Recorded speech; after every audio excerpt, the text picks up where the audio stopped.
الرحمن الرحیم، السلام علیکم۔ آج 10 جون بروز جمعہ ہم بات کریں گے سپریم کورٹ آف پاکستان میں جو رپورٹ جمع کروائی گئی ہے پی ٹی آئی کے لانگ مارچ پر۔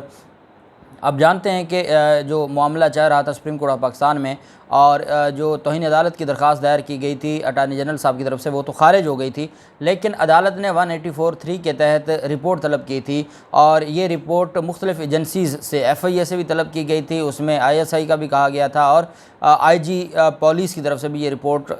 کہا گیا تھا کہ جمع کروائی جائے۔ آج جو رپورٹ آئی جی اسلام آباد کی طرف سے سپریم کورٹ میں جمع ہوئی ہے، اس میں کیا لکھا گیا ہے، اور کیا آئی جی اسلام آباد کی رپورٹ پر ہی قانون نے کارروائی کرنی ہے، یا آئی جی اسلام آباد کی رپورٹ میں اتنی اہمیت کہاں سے آ گئی کہ میں صبح سے دیکھ رہا ہوں جیو جنگ پر اور سما پر اور باقی ٹی وی چینلز کہہ رہے ہیں کہ عمران خان کے خلاف رپورٹ جمع ہو گئی ہے، کیا توہین عدالت کی کارروائی شروع ہو جائے گی، یہ ہو جائے گا، وہ ہو جائے گا، یہ کیا معاملہ ہے؟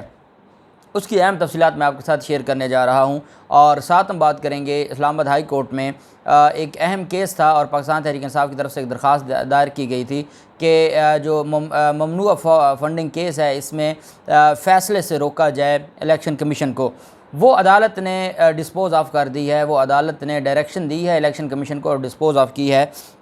اور میں سمجھتا ہوں کہ جس طریقے سے الیکشن کمیشن تیار بیٹھا تھا، اور الیکشن کمیشن ہر حال میں جو انہی ایک دو دن میں فیصلہ سنانے کو تیار بیٹھا تھا مبینہ فورن فنڈنگ کیس کا، جو کہ ممنوع فنڈنگ کیس بن گیا، بعد میں فورن فنڈنگ کا جو الزام تھا وہ تو ویسے ختم ہو چکا ہے، اس پر اسلام آباد ہائی کورٹ کا فیصلہ سامنے آ گیا ہے۔ یہ کل سماعت ہوئی تھی اور آج فیصلہ سامنے آیا ہے۔ فورن فنڈنگ کیس میں پاکستان تحریک انصاف کا جو حکم امتناعی لینے کی درخواست تھی، عدالت نے کہا کہ ہم اس پر اسٹے تو نہیں جاری کر سکتے کہ الیکشن کمیشن فیصلہ دے یا نہ دے، لیکن الیکشن کمیشن کو ڈائریکشن ضرور دے دیتے ہیں۔ پی ٹی آئی کے ایڈیشنل جنرل سیکرٹری عامر محمود کیانی نے اسلام آباد ہائی کورٹ میں کمیشن میں زیر سماعت جو فورن فنڈنگ کیس اور کمیشن کی جانب سے شو کاز نوٹس جاری کرنے پر درخواست دائر کی۔ اسلام آباد ہائی کورٹ میں چیف جسٹس اطہر من اللہ صاحب اور جسٹس بابر ستار صاحب نے سماعت کی۔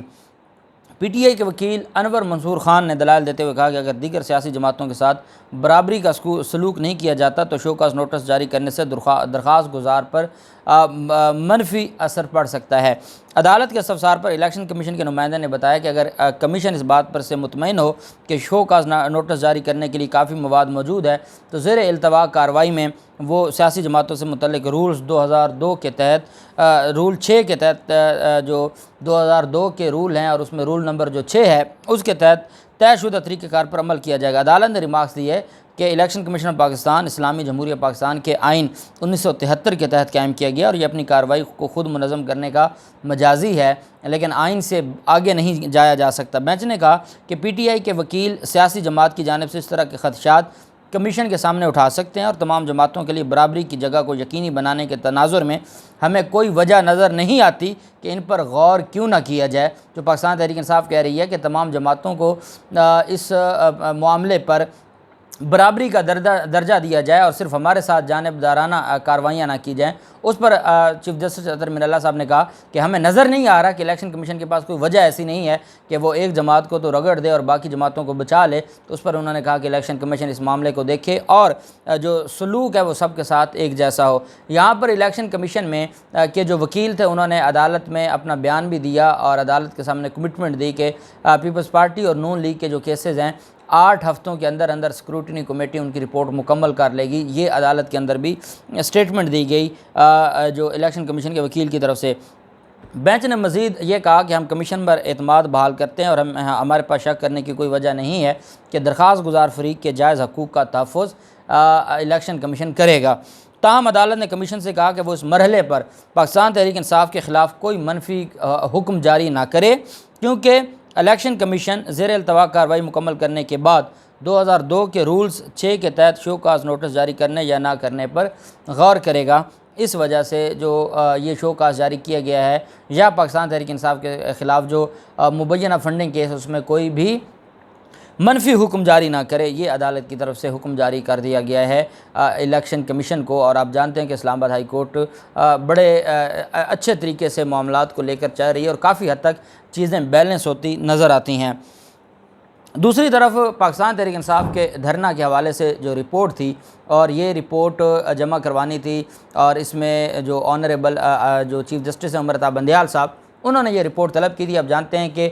4-1 سے فیصلہ آیا تھا۔ جسٹس یحییٰ افریدی صاحب فرماتے تھے کہ عمران خان کے خلاف مٹیریل کافی ہے، اٹارنی جنرل کی درخواست پر ان کے خلاف توہین عدالت کی کارروائی شروع کی جائے۔ باقی 4 ججز یہ فرماتے تھے کہ اگر ہم پرائما فیشیٰ دیکھیں تو اس درخواست میں اور اس وقت جو ہمارے پاس مٹیریل موجود ہے، کوئی ایسی ایویڈنس موجود نہیں ہے کہ کس نے توہین کی۔ عدالت نے کہا کہ نہیں پتہ کہ توہین کس نے کی، حکومت نے کی، وزارت داخلہ نے کی، پولیس نے کی، رینجرز نے کی یا پی ٹی آئی نے کی، اور پھر پی ٹی آئی نے کی تو کیا وہ منظم طریقے سے کی یا ان کے کارکنان پر جب شیلنگ کی جاتی رہی تو وہ خود ڈسپرس ہوتے رہے اور ڈسپرس ہوتے ہوتے ڈی چوک کی طرف پہنچے۔ یہ اہم سوالات پوچھے گئے تھے، اور ساتھ یہ بھی کہا گیا تھا کہ جو فورس استعمال کی گئی ہے کیا وہ قانونی تھی، غیر قانونی تھی، کتنے لوگ زخمی ہوئے، کتنے قتل ہوئے، کتنے لوگوں کو گرفتار کیا، وہ ساری رپورٹ بھی طلب کی تھی۔ اب آج آئی جی اسلام آباد، ابھی جب میں آپ سے بات کر رہا ہوں ابھی تک صرف آئی جی اسلام آباد کی جو رپورٹ ہے وہ جمع ہوئی ہے، جو باقی ادارے ہیں ان کی رپورٹ بھی آج شام تک امید ہے جمع ہو جائے گی یا کل تک جمع ہو جائے گی سپریم کورٹ آف پاکستان میں۔ اب آئی جی اسلام آباد خود فریق ہیں، اور آئی جی اسلام آباد بطور ملزم کئی کیسز میں پاکستان تحریک انصاف نے جو اندراج مقدمہ کی درخواستیں دی ہیں اس میں آئی جی اسلام آباد کو بطور ملزم رکھا ہے۔ جب عدالت ایک شخص سے پوچھتی ہے کہ آپ نے کتنے لوگوں کو گرفتار کیا، کتنوں کو زخمی کیا، کتنوں کو قتل کیا، تو وہ کیا رپورٹ دے گا؟ ہمیشہ وہ اپنے حق کی رپورٹ دے گا۔ اب اس رپورٹ کی بنیاد پر جو یہ فیصلہ کر کے بیٹھے ہیں یا قوم کو گمراہ کر رہے ہیں کہ عمران خان کے خلاف توہین عدالت کا مٹیریل جمع ہو گیا ہے اور اب نئے سرے سے توہین عدالت کی درخواست ہوگی، کیونکہ آئی جی اسلام آباد کی رپورٹ میں 5 کی 5 انگلیاں عمران خان کی طرف کی گئی ہیں۔ وہ رپورٹ میں آپ کو پڑھ کے سنا دیتا ہوں۔ پی ٹی آئی کے مارچ سے متعلق سپریم کورٹ میں جو مفصل رپورٹ جمع کرائی گئی، رپورٹ میں بتایا گیا کہ پی ٹی آئی نے 23 مئی کو مقامی انتظامیہ کو سری نگر ہائی وے پر احتجاج کرنے کی درخواست دی۔ اب آپ جانتے ہیں کہ عمران خان بھی پہلے دن سے جو اعلان کر رہے تھے وہ سری نگر ہائی وے کا تھا، ڈی چوک کا نہیں تھا۔ ڈی چوک کا معاملہ تب بنا جب ظلم شروع ہو گیا، جب تشدد شروع ہو گیا، جب مار دھاڑ قتل عام شروع ہو گیا۔ اس کے بعد پھر عمران خان نے فیصلہ کیا کہ یہ معاملہ اس طرح نہیں رکنے والا، پھر ہم کیوں سری نگر ہائی وے پر، جب سری نگر ہائی وے کی آپ سے اجازت مانگ لی تھی، آپ کو درخواست دے دی تھی، تو آپ کو کیا ضرورت پڑی تھی پورا لاہور بند کرنے کی؟ ہاں، اگر وہ سری نگر ہائی وے سے آگے گزرتے تو پھر آپ ظلم شروع کرتے۔ آپ نے پورے 24 گھنٹے لوگوں پر ظلم کیا، اور اس کے بعد آپ کہتے ہیں جی کہ کہا تو انہوں نے سری نگر کا تھا، یہ ڈی چوک کی طرف کیوں جا رہے تھے؟ وہ جو ان کی طرف سے عمل تھا پولیس کا، اس کے رد عمل میں یہ سارا کچھ ہوا۔ پاکستان تحریک انصاف کا اعلان سری نگر ہائی وے ہی تھا، اور یہی عمران خان نے اناؤنس کیا تھا۔ کیونکہ یہ سری نگر ہائی وے پر ہی نہیں جانے دے رہے تھے تو پھر آگے کیا معاملہ چلتا؟ اور اس حوالے سے پاکستان تحریک انصاف نے درخواستیں بھی دیں، سارا کچھ ہوا اور ساری لیگل فارمیلٹیز بھی پوری کی تھیں۔ اسلام آباد انتظامیہ نے سپریم کورٹ کے فیصلے پر منو عن عمل کیا اور تحفظ کے لیے ریڈ زون جانے والے راستے بند کر دیے۔ سپریم کورٹ کے حکم کے بعد پولیس رینجرز ایف سی کو ایکشن سے روکا گیا، جس کے بعد مظاہرین نے ڈی چوک کی جانب بڑھنا شروع کیا۔ مظاہرین کو قیادت کی جانب سے رکاوٹیں ہٹانے اور مزاحمت کی ترغیب دی گئی۔ مظاہرین مسلح تھے جنہوں نے پولیس اور رینجرز پر پتھراؤ بھی کیا۔ یہ مسلح پتھر اٹھائے ہوئے تھے اور وہ مسلح تھے۔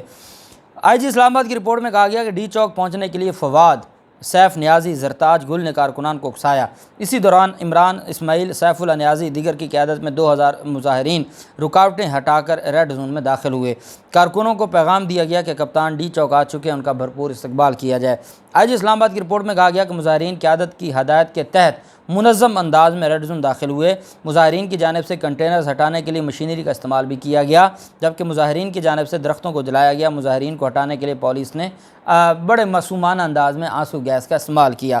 سپریم کورٹ میں پیش کردہ رپورٹ میں بتایا گیا کہ انتظامیہ کی جانب سے اعلانات کیے گئے مظاہرین ریڈ زون سے دور رہیں، تاہم وہ باز نہ آئے، جس پر ریڈ زون میں داخلے کی کوششوں کو روکنے کے لیے ضروری اقدامات اٹھائے گئے۔ پولیس کی جانب سے طاقت کے استعمال سے ہر حد تک گریز کیا گیا، تاہم مظاہرین کی جانب سے پتھراؤ کے باعث 23 سیکیورٹی اہلکار زخمی ہو گئے۔ رپورٹ میں کہا گیا کہ 200 سے 300 مظاہرین کنٹینرز ہٹا کر ریڈ زون میں داخل ہوئے، جبکہ G9 اور H9 کے درمیان جلسہ گاہ پہنچنے کے لیے کوئی رکاوٹ نہ تھی۔ مظاہرین ڈی چوک جانے والے رکاوٹوں کو عبور کر کے ریڈ زون داخل ہوئے۔ مظاہرین میں سے کوئی بھی مختص کردہ جلسہ گاہ نہ پہنچا۔ پولیس نے 77 لوگوں کو 19 مقامات پر مختلف مقامات میں مقدمات میں گرفتار کیا۔ خدشات بڑھنے پر آرٹیکل 245 کے تحت فوج کو بھی طلب کیا گیا۔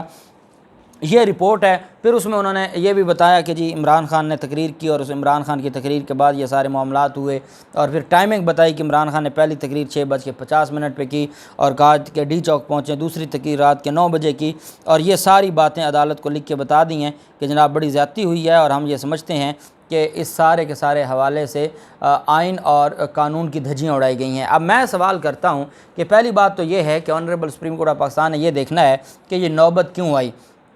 اگر یہ کہتے ہیں کہ انہوں نے سری نگر ہائی وے پر جلسہ کرنا تھا، اور جب تک انہوں نے ظلم نہیں کیا تھا اور شام نہیں ہوئی تھی تب تک جو